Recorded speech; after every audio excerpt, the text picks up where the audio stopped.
I still don't know why I stopped walking that morning. I had a train to catch. My sister was waiting for me at Victoria, probably already texting me the way she does, 3 question marks and no patience. But something about the street made me slow down. You know that feeling when a place goes quiet before it should? That's what it was. It was early, maybe 7:30. London in October, the kind of cold that gets into your collar and sits there. The pavement near the palace was wet from rain that had come and gone in the night. Nobody had really arrived yet. A few tourists half asleep, holding paper cups of coffee, a street cleaner pushing his cart. Pigeons doing their usual thing, acting like they own the place. And then I saw the guard. Now if you've ever been to London, you've seen them. Red tunic, tall black hat, that famous stillness. People stand in front of them and pull faces, wave hands, try to make them laugh. They never move. That's the whole thing about them. They're like statues that happen to breathe. But this one wasn't standing still. This one was walking. He was coming down the road slow, and beside him was a wooden trolley. Not fancy. Just an old thing with iron wheels that clicked on the stones. And on the trolley, wrapped in a flag, was a coffin. I want you to picture it. One guard, one flag-draped coffin on an old cart, and him pulling it by hand down a public street while the city was still yawning awake. No procession, no music, no crowd, just a man and the dead. I stopped, so did the tourists. The whole street kind of held its breath.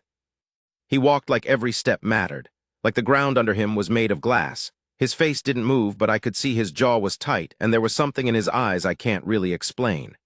Grief, maybe, but controlled, locked down, the way soldiers lock things down. A woman near me whispered, "Who is that? Who's in there?" Nobody answered, we didn't know. Then the police showed up. 2 of them in a car that came up quick and stopped at an angle across the road. One officer got out fast, hand up, the other on the radio, and the first one walked straight toward the guard. Sir, you need to stop." The guard didn't stop. "Sir, I'm asking you to stop the vehicle. This road isn't cleared for this. You don't have authorization to move this here." Still nothing. The guard kept walking, slow, steady, pulling that cart like he hadn't heard a word. The officer moved in front of him, blocked the path, and now they were face to face, the policeman with his hand out, the guard with his eyes fixed somewhere past him on nothing on the horizon. "I need to see paperwork," the officer said. His voice was firmer now. You can't move a body through central London without clearance. Do you understand me? There are procedures. This is a security matter." And here's the thing that got me. The guard finally spoke, but he didn't argue, he didn't raise his voice. He just said, quiet, almost to himself, "I made a promise." That was it, that's all he gave. The officer blinked. "A promise to who?" The guard's eyes came down then, slow, and landed on the officer's face. And when he spoke again, his voice cracked just a little at the edge. "To him." He tilted his head toward the coffin. Now the crowd was growing. People had their phones out, but not filming the way you'd expect. Some had lowered them. A man near me actually took his hat off. An old instinct, I suppose. Respect that arrives before you understand why. The second officer came over now, softer than the first. "Look, mate, we're not trying to be difficult, but you have to see how this looks. You appear out of nowhere with this. No escort, no notice. We've got a duty to check." The guard nodded just once. He understood, but he didn't move off the road. "I can't leave him on the street," he said. "Not him, not after what he did." And that word, him, sat in the air like it'd wait. The first officer's radio crackled. He turned away to answer it, and I saw his shoulders change. Whatever he heard, it stiffened him. He said, "Say again?" And then he went very still. He turned back around slower this time. "Reinforcements are coming," he said quietly. "You're to hold position." The guard just closed his eyes for a second, like he was tired, like he'd been carrying something for a long, long time and someone had finally noticed the weight. We waited, the whole street waited. It was strange, this ordinary morning had turned into something none of us could name. A coffin, a guard, 2 policemen who didn't know what to do with any of it. And the sun trying to come up through the gray and not quite managing. A little girl, maybe 6, tugged her mum's sleeve and said, "Why is that man sad?" And her mum didn't have an answer and she pulled the girl a bit closer. Then we heard the cars. Not one, several, and they came fast, black, polished, official. The kind of cars that make a street go quiet all on their own. They pulled up hard, doors opening before they'd fully stopped, and men in dark suits stepped out and spread out, scanning the way security does. And then one more door opened. I heard someone gasp before I even understood what I was seeing, because the man who stepped out of that car, everyone knew him. Everyone. The whole crowd sort of leaned in and went silent at the same time.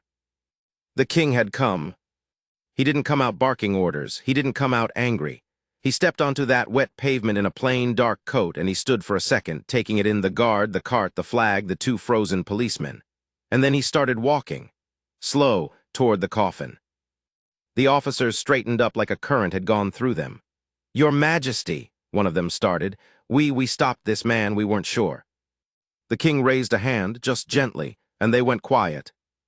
He walked up to the guard. And the guard, who hadn't moved for anyone, who'd stood there like stone against the police, the guard's face broke. Not fully, but enough. His chin trembled. His eyes went wet, and he blinked hard to keep it in. The king looked at him for a long moment. Then he looked at the coffin. And then, I'll never forget this, the king reached out and put his hand flat on the flag. Just rested it there, like you touched the shoulder of someone you loved. "Is it him?" the king asked, quiet, almost a whisper, but the street was so silent we all heard it. The guard nodded, couldn't speak now, just nodded. The king stood there with his hand on that flag and his head bowed, and for a moment he wasn't a king at all. He was just a man standing over a friend. Then he turned to the officers, and his voice, when it came, was calm, but it filled the whole road. "This man," he said, nodding at the guard, "did exactly what I asked him to do." The officers looked at each other. "The man in this coffin," the king went on, "saved my life, years ago. Before I wore any of this." He gestured vaguely at himself, at everything he was. "He pulled me out of a fire when I was young and foolish and shouldn't have survived. He never asked for anything, never told the story. Most of the country doesn't even know his name." He paused, his jaw worked. He had one wish, that when he died he wouldn't be carried by strangers, that someone who knew him, who served with honor, would walk him home. The king looked at the guard again. "And this man volunteered before I even finished asking." The guard was crying now.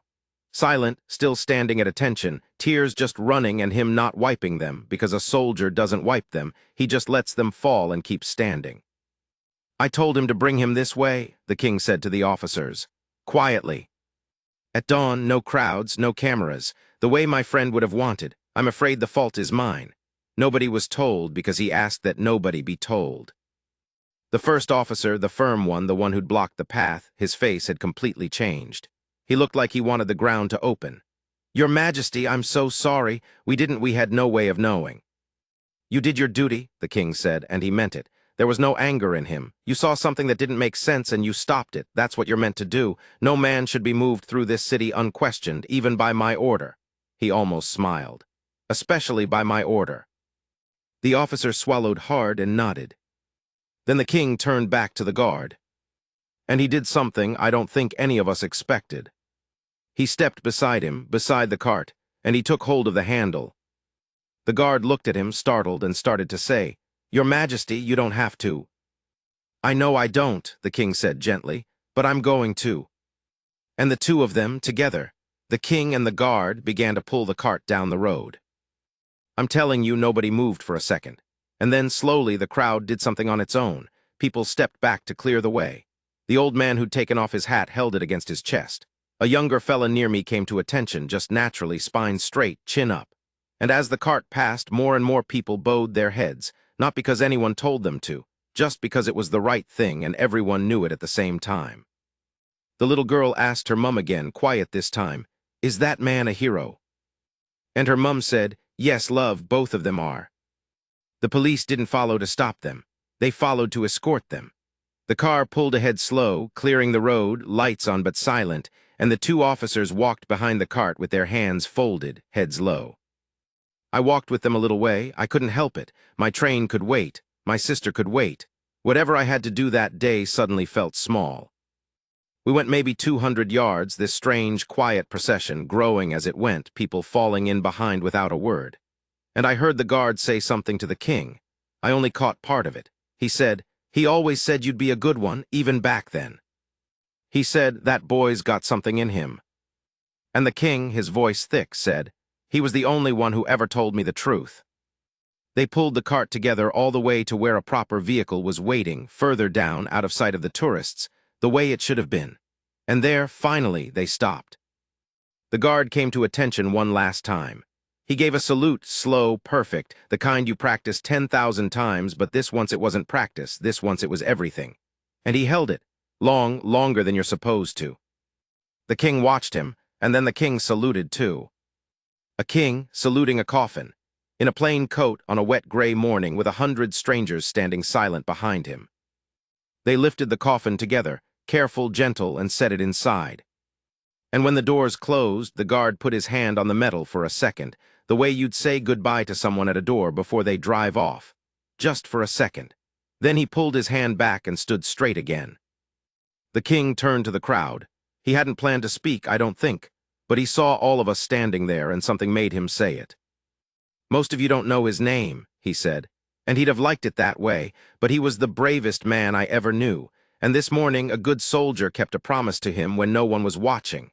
He looked at the guard, and a couple of honest policemen almost stopped him for all the right reasons.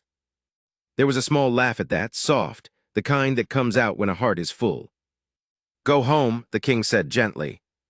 "Tell someone you love them today." That's all he ever wanted people to do. And that was it. He got back in his car.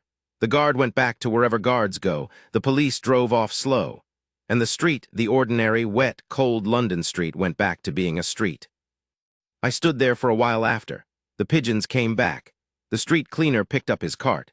Tourists arrived with their coffees, none the wiser, wondering why some of us were standing so still with red eyes. I never got the man's name. The hero, I looked later, searched everything, found nothing. The king kept his promise too, the quiet stayed quiet. But I think about that morning more than almost anything I've seen, because I've spent my life believing that the big people don't really see the small ones.